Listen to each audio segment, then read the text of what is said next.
Olá pessoal, tudo bem? Estamos iniciando hoje mais um módulo do curso de Histotecnologia Masterclass.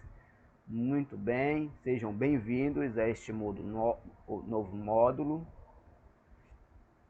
E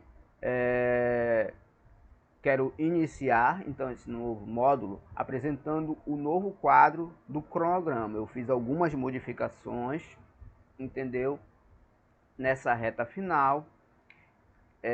O curso no início tinha 8 módulos, eu tive que reduzir o curso, ok?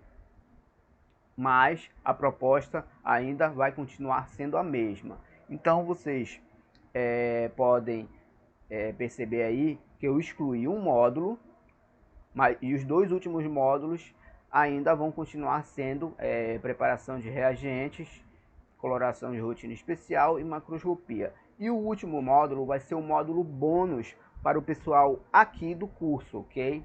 Para que o mais rápido possível eu possa estar entregando o certificado a vocês, o certificado de conclusão desse curso. Então não se preocupem, assim que vocês terminarem o sétimo módulo, o módulo de macroscopia, vocês podem estar solicitando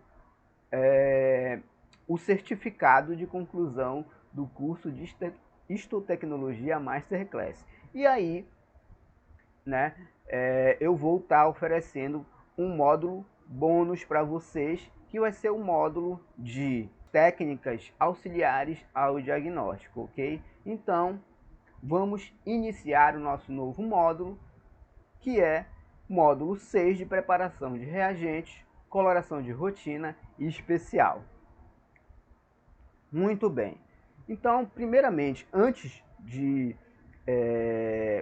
começar de fato falar sobre as colorações, a gente tem que conhecer um pouquinho do conceito, né, do que vem ser essa coloração histológica.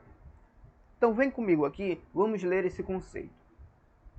São técnicas tintoriais, ok, empregadas para facilitar os estudos com a microscopia óptica, né? Com o microscópio óptico, ou microscópio de luz, como costumamos chamar também. Por quê? Porque os tecidos, os tecidos não tratados, eles têm pouca diferenciação óptica. As células e o material extracelular são habitualmente transparentes e os corantes melhoram a visualização dessas estruturas teciduais, ok? Muito bem. Então, os corantes, então, são compostos orgânicos, aromáticos e ionizáveis, baseados na estrutura do benzeno. São incolores e necessitam da adição de grupos químicos chamados cromóforos, ok? Então, os corantes, para realizar essa função de corar, ok? De corar o tecido e a célula, eles necessitam, então, da adição de grupos químicos chamados cromóforos. Então, os cromóforos são esses grupos que estão aparecendo aqui para vocês, grupos de nitrogênio, oxigênio, carbono, nitrogênio, carbono, carbono e carbono, oxigênio. Então, nos compostos de benzeno, onde se caracterizam os corantes, quanto mais cromóforos, ou seja, mais grupos destes que estão aparecendo aqui para vocês, em um corante, mais intensa é a sua cor. E aqui um esquema gráfico para vocês entenderem melhor. Então, os corantes são baseados nas estruturas do benzeno. Aqui é um anel aromático, né, de composto insaturado. E o que dá a coloração a esses compostos, né, essa estrutura química, o que dá a coloração a essa estrutura química são os cromóforos, ok? Então, os cromóforos, aliado ao benzeno, ele vai dar origem ao quê? Aos cromógenos. Então, vai ficar bem claro agora, vou explicar de novo para vocês, né? Os corantes são baseados na estrutura do benzeno, só que eles são incolores, ok? E essa capacidade de coloração é dada por grupos químicos chamados cromógenos. Aqui estão os grupos químicos, ok? E a união dos cromóforos com essa estrutura benzênica, damos o nome de cromógenos, ok? Tudo bem. Apesar disso, o cromógeno não consegue se ligar com a célula ou o tecido. Não há, né? Ele não consegue fazer esta ligação química. Então, ocorre que vai ser preciso um grupo auxiliar para que o cromógeno se ligue ao tecido, como aparece aqui na figura. Então, esse grupo auxiliar que vai aparecer para unir o cromógeno ao tecido pode ser um metal, um íon, que ele vai fazer a ligação entre essas duas estruturas aqui, o cromógeno e o tecido, que é nada mais nada menos que nós chamamos de auxocromos. Então, os auxocromos vão auxiliar a ligação do cromógeno com o tecido ou célula. Então, nós temos que os corantes são os cromógenos mais o auxocromo, ok? Então, os corantes são os cromógenos mais o auxocromos. Porque os cromógenos, eles têm o grupo cromóforo, que é exatamente o que dá a cor, né, aos corantes, e os auxocromos, eles têm o quê? Eles facilitam a ligação entre os cromógenos e o tecido, ok? Então, corantes coram as células e a estrutura extracelular. Nós também temos outra observação. Nós temos que a coloração eletiva e seletiva de determinadas estruturas celulares confere diferentes graus de absorção da luz incidente, ou seja, de acordo com a absorção da luz incidente, a coloração vai ser mais intensa ou menos intensa, possibilitando a identificação e o estudo de suas alterações. Passando. Muito bem. Então, vimos agora como agem os corantes, né, para que nós possamos observar eles com o microscópio óptico. E agora a gente vai entrar na classificação dos corantes. Então, os corantes, eles podem ser classificados em corantes ácidos. Eles possuem um auxocromo aniônico, ou seja, um auxocromo de carga negativa, ok? Os corantes ácidos possuem auxocromos de carga negativa. O que vem ser o auxocromo? O auxocromo é aquele metal, é aquela substância, é aquele íon que facilita a ligação do cromógeno com o tecido, ok? Muito bem. Então, os corantes ácidos, eles vão corar o quê? Formações básicas, ou seja, formações com carga elétrica positiva. Estruturas, eles vão corar, então, estruturas acidófilas, ok? Por exemplo, a eosina é um corante ácido, porque ele tem carga negativa e cora o que? Estruturas de carga positiva ou acidófilas, como as proteínas. Recapitulando rapidamente, corantes ácidos, né, coram estruturas básicas. A eosina é um corante ácido. Ela cora proteínas, que são estruturas acidófilas, ok?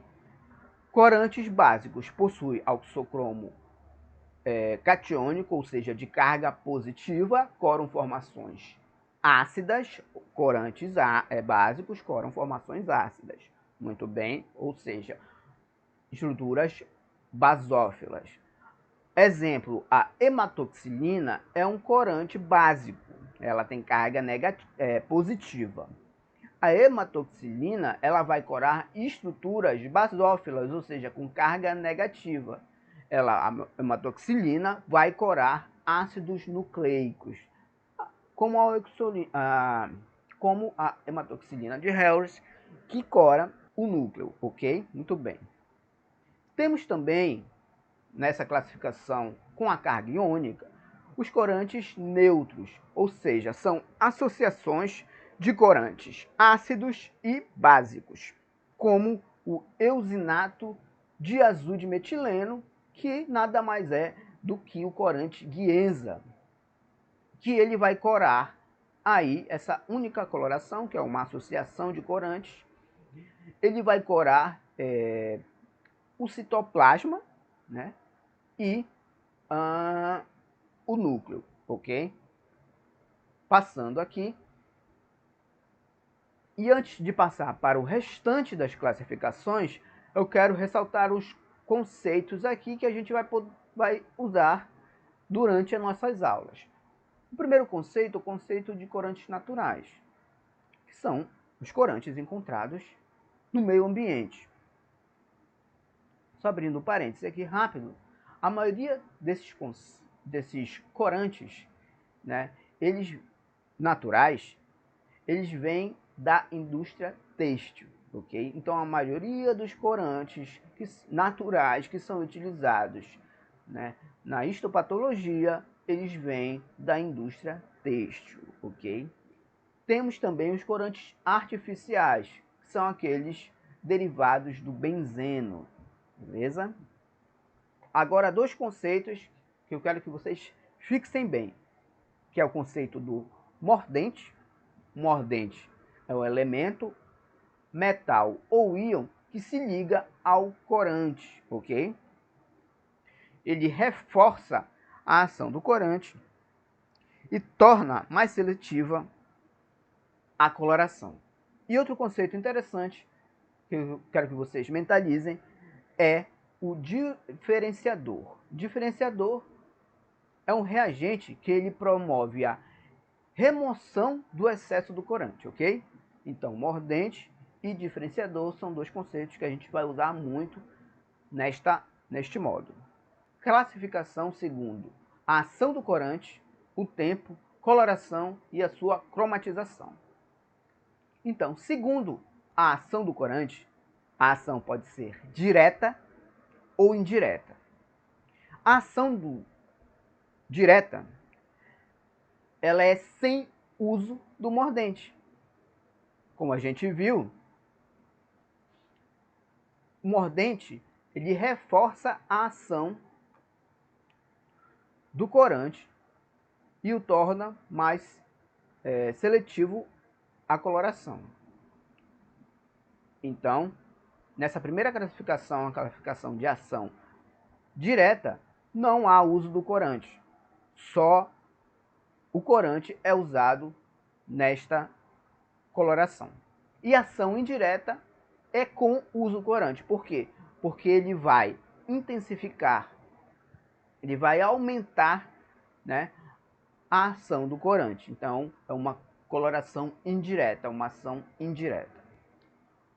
Outra classificação por tempo, que a gente vai ver um pouco mais dessa classificação mais adiante, que é a coloração progressiva. A coloração progressiva é sem o diferenciador, sem o uso da diferenciação.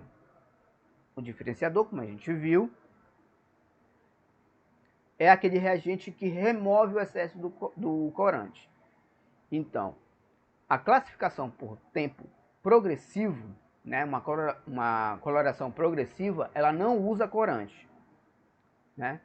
E uma coloração regressiva, ela se utiliza da hipercoloração, ou seja, ela cora intensamente o tecido ou a célula, com uma posterior diferenciação, ou seja, com o uso do diferenciador. Essa é a coloração regressiva. A coloração progressiva, ela não usa o diferenciador, ok? Uma classificação por coloração. Bom, os corantes, eles são ditos, alguns corantes são ditos como metacromáticos. O que deveria ser isso? Coram estruturas com coloração diversa da sua, ou seja, com coloração diferente da sua. Ou elementos proteicos com a mesma cor, mas com diferentes, ou elementos proteicos com a mesma cor, mas com diferentes intensidades. O mesmo corante confere cores diferentes a estruturas diversas. Essa característica a gente chama de metacromasia. Por exemplo, ele diz aqui o azul de toilidina. O azul de toilidina, ele é azul, como o próprio nome já diz. Só que algumas substâncias, ou a substância amiloide, ele cora de vermelho. Ok? Algumas substâncias, ou a substância amiloide, ele cora de vermelho. Isso é uma característica de coloração da metacromasia que alguns corantes têm. Por exemplo, a eusina. A eusina, ela cora diversas estruturas do tecido, né? Mas através dessa característica metacromasia, ela vai corar diferentes estruturas com intensidades diferentes. E aí temos uma observação. Com os diversos elementos de um tecido, né, mostram afinidades diferentes a vários corantes, podendo-se usar mais de um corante, né, em um único método de coloração, como, por exemplo, o método do Papa Nicolau. É isso aqui, uso o método do Papa Nicolau para exemplificar o que ele falou aqui. Ok? Vamos adiante. Classificação quanto ao método da coloração ou cromatização. Então, podemos usar, existem na verdade, métodos de coloração simples, onde nós usamos apenas um corante. O exemplo aí é o azul de metileno. Coloração de método duplo, onde usamos dois corantes, como a gente sabe, o Gienza, ele é a união de dois corantes, na verdade, né? Também temos aí coloração tricrômica, como é o caso do Papa Nicolau, ou também podemos classificar o Papa Nicolau como uma coloração múltipla ou policrômica. Temos a coloração diferencial, ok? Que utiliza um corante específico para determinada estrutura ou tecido, como é o caso aí da hematoxilina férrica, né, na coloração de fibras elásticas. É um corante específico para corar aí, por exemplo, um núcleo, né, das fibras elásticas. Por quê? Para destacar para detectar as fibras elásticas, né? Temos também o contracorante, que ele cora tecidos e estruturas não corados aí pelo corante diferencial, como ocorre no caso aí das colorações de Van Gilsen ou tricrômico de Gomori ou tricrômico de Mason. Também temos o conceito aqui da coloração negativa, quando se cora o fundo da preparação e a estrutura visada permanece sem coloração. Alguns conceitos só para a gente se habituar com os termos, ok?